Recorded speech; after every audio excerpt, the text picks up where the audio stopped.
Oi, gente, tudo bem? Aqui é a Larissa Tancredi. Eu tô aqui atrás, o Marcos, tá, gente? Vocês não estão me vendo não, mas eu tô aqui. Hoje ele é meu assistente.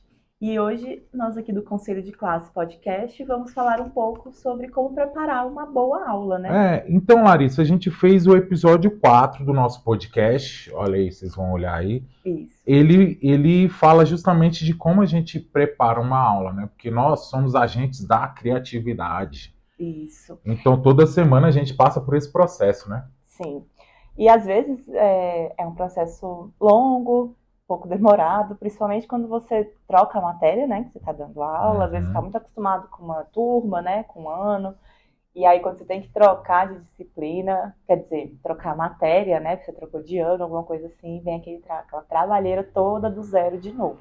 É isso. Então, idealizar, produzir, testar, avaliar e aprimorar, né? Então, esses são alguns. É tipo o caminho, né? Que a gente tem que fazer para a gente conseguir preparar uma aula, né?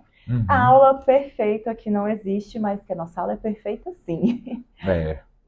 Mas assim, é bom ressaltar que nenhuma aula assim vai sair do jeito que a gente sempre imagina, né? Olha, eu vou falar que o que mais acontece comigo é uma aula que eu acho que não vai ser tão boa, Uhum. no final das contas, ser muito boa, sabe?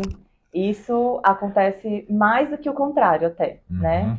Porque às vezes a gente acha que os meninos não vão ser tão receptivos ao que você pretende fazer, e no final das contas acontece que é assim, né? Então, vamos com o coração aberto para nossas aulas. Então vamos lá, idealizar. Então, além do conteúdo que vai ser abordado, você precisa definir qual o objetivo da sua aula e identificar qual é o tipo de aluno com que você está lidando, não é Isso, isso? então assim, é muito importante você entender qual que é o objetivo, né? O que você quer que seus alunos saiam dessa aula sabendo, né?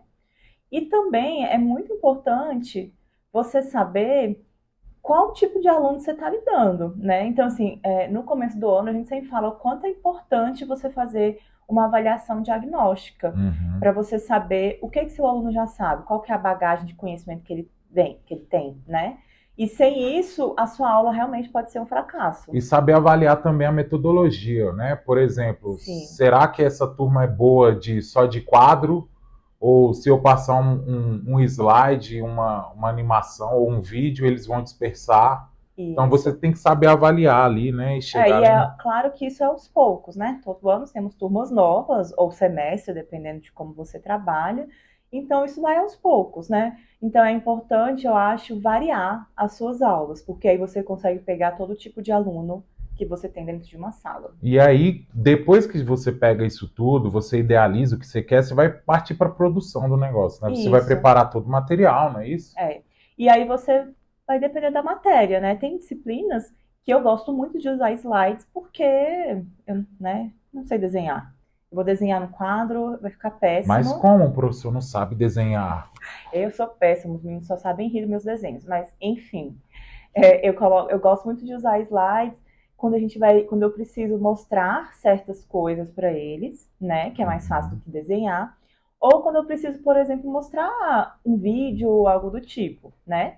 Mas é muito importante você procurar também notícias, dependendo do tipo do assunto que você está tratando, é muito importante você procurar notícias sobre aquilo para você botar um pouco de atualidade na sua aula, planejar os exercícios, e aí essa parte de planejar os exercícios é muito importante, porque os exercícios que você pretende que eles façam nas provas, você já tem que ir trabalhando eles durante as aulas, para eles, na hora da Exatamente. prova, eles saber exatamente o que você espera que ele faça em cada questão. Isso é bem colocado, porque tem professor que é espertinho, ele explica o conteúdo num nível, aí quando ele elabora uma prova dele, que é outro tema que a gente vai ter, que é como elaborar uma prova, ele só copia dos bancos de questões que tem nos Googles da vida, né? Isso, e assim, como eu, por exemplo, né, a gente, no caso agora, tá no ensino fundamental, a gente tá pegando o oitavo ano. Então não adianta eu achar que o menino vai saber fazer uma prova que nem o Enem, né? Se eu não ensinar para ele como que as questões são, né, o que que eu espero dessas questões, então assim, eu, por exemplo, tenho algumas matérias que eu gosto de fazer que eles completem quadros. Eu completo quadro com eles em sala. Às vezes eu completo de uma matéria, mas eu cobro aquele tipo de questão com uma outra matéria. Mas eles já sabem, eles já viram aquela questão, e isso é muito importante. Então é importante que a gente também ensine as formas de avaliação, né? Que a gente vai, Sim, né? com certeza, é muito importante isso. Testar também, que é o terceiro ponto. O terceiro ponto fala de você colocar em prática aquilo que você está planejando. E é Isso. aí que começam a aparecer os problemas, né? Exatamente. Então, depois que você planeja tudo, né? Você estudou o tema, você está, ó, perfeito, sabe tudo sobre aquele tema, pelo menos tudo que você quer passar para os seus alunos. Você está sem dúvida nenhuma, você já estudou, você já planejou as formas que você vai passar isso, se vai passar texto, se vai passar slide, vídeo, como vão ser os exercícios, tudo isso está planejado. E aí eu acho que a hora mais difícil é a hora de botar em prática. Porque enquanto você está colocando em prática, você tem que estar se avaliando, né? E aí a avaliação não é nem uma avaliação tão pesada assim, mas é uma avaliação do tipo, o meu aluno está lá olhando para o ventilador, meia hora rodando no teto, ou ele está prestando atenção em mim? É óbvio que nem tudo é culpa do professor, gente. Não é, né, o aluno não prestar atenção, tem 300 mil motivos, tá? Não é tudo culpa nossa, né? A gente já falou isso em alguns podcasts nossos, alguns episódios. Inclusive, né, se você nunca ouviu um podcast nosso, vai lá no Spotify, Exatamente. no Deezer, Apple Podcast, no Google Podcast, que a gente tem uma Isso. temporada lá já. Muitos temas legais lá, tá? Então, assim, nem tudo é culpa do professor. Tem muito aluno que vai para a escola, assim, só porque tem que ir, né? Só que é importante você tentar capturar a atenção desses alunos e não simplesmente falar, o problema é dele, que ele não está prestando atenção, né? Porque isso não vai dificultar a sua vida do aluno, dificulta a sua. Você tem um ano inteiro com aquele menino para passar matéria, né? E nem a gente sabe que nem sempre a matéria que a gente está dando é a mais interessante. Então, a gente pode tentar tornar interessante, né? Então, um exemplo que eu dou, a minha disciplina que é ciências, né? Eu tô agora terminei agora, né? Que essa semana é semana de provas. Terminei com os meninos reprodução em animais e plantas, né? E a matemática aqui é meio chata, falar, é reprodução sexuada, assexuada, essas coisas todas assim que acaba que eles não têm tanto interesse. Então eu tento trazer algumas curiosidades sobre os animais, né? Então, por exemplo, um pássaro que tem aquele comportamento de corte diferente, que ele canta, dança, faz uma apresentação, os meninos acham o máximo ver essas coisas. Então, no meio dessa matéria que eu estou explicando, eu coloco uma coisa que é um pouco divertida, um vídeo, nesse caso, por exemplo, que eles acham o máximo ver o passarinho dançando, eles pedem para ver 300 vezes, e isso dá uma acordadinha no meio da aula, né? E aprimorar, que é algo que você meio que já está fazendo no teste, isso. É o quarto ponto, né? A gente aprimora tudo aquilo que a gente está aplicando, ver o que funcionou, ver o que não funcionou, não é isso? Exatamente. Então a ideia é você, durante as suas aulas, você já vai fazendo pergunta para os meninos, já vai vendo o que eles entenderam, o que eles não entenderam. E aí você, nessa avaliação que você está fazendo, você pode pensar em alguma estratégia que seja para você resgatar o que os seus alunos não conseguiram pegar, né? É isso, né? As famosas aulas de revisão, elas têm que ser planejadas também, né? Isso, para ver exatamente o que falhou, né?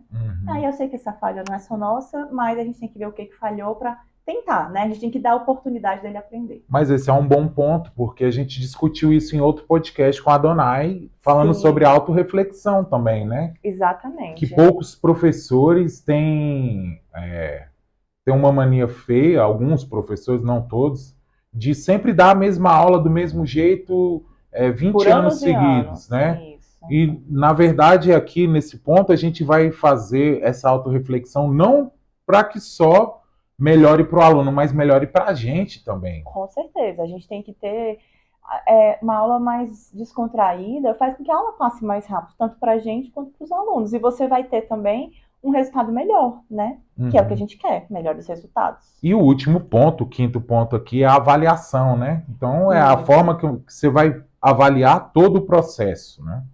Isso. E isso inclui as provas que a gente vai dar para os meninos, né? Ou quer dizer, não necessariamente uma prova, mas o tipo de avaliação que você vai passar para eles, para você ver se eles realmente conseguiram aprender aquele conteúdo, né? E aí, em relação à avaliação, a gente tem vai ter um outro vídeo sobre isso, né? Porque tem vários pontos que a gente tem que levar em consideração quando você vai avaliar, né, o seu aluno. A questão da avaliação também, né? entram os outros tipos, né, de avaliação. Tem a Sim, autoavaliação, avaliação formativa, avaliação diagnóstica que a gente faz no começo também. Você pode aproveitar ela para sim. o resultado final do aluno. Às vezes tem professor que acha legal você aplicar a avaliação diagnóstica 2 vezes no ano, a Uhum, mesma, para ver se eles tiveram um desempenho melhor, né? Na segunda uhum, vez. Então tem algumas coisas. E a avaliação do dia a dia é muito importante, né? é Você vê, isso. principalmente quando você passa exercício, ver como eles estão indo bem naquele exercício, quanto eles estão conseguindo pesquisar e achar as respostas no livro, qual a dificuldade que eles estão tendo em cada exercício, para você treinar mais eles nesse exercício, para ficar mais fácil para eles quando for realmente fazer uma prova avaliativa, né? Então, se você está vendo esse vídeo até agora aí, curte, compartilha, Isso. Não esquece se de inscreve, comentar né? aqui. Comenta para dar engajamento, ajuda os professores aqui, ajuda? Isso. E aí também não esquece que a gente está lá no Instagram, né? Conselho de Classe Podcast. E todas as novidades, tudo a gente está postando lá e está criando uma comunidade muito, muito legal. É isso aí, galera. Fica para próxima aí, dicas. Acho que a gente vai falar em algum momento sobre avaliação, né? Sim, com certeza. Isso é um tópico bem importante. E a gente quer saber o que vocês pensam, né? Tem Diz aí alguma o que você coisa? acha, né? Isso. O que é que você acha sobre planejamento de aula, né? Você faz alguma coisa diferente do que a gente falou? Comenta aí que a gente vai ler todos os comentários e responder todo mundo. É isso aí, galera. Tchau, tchau.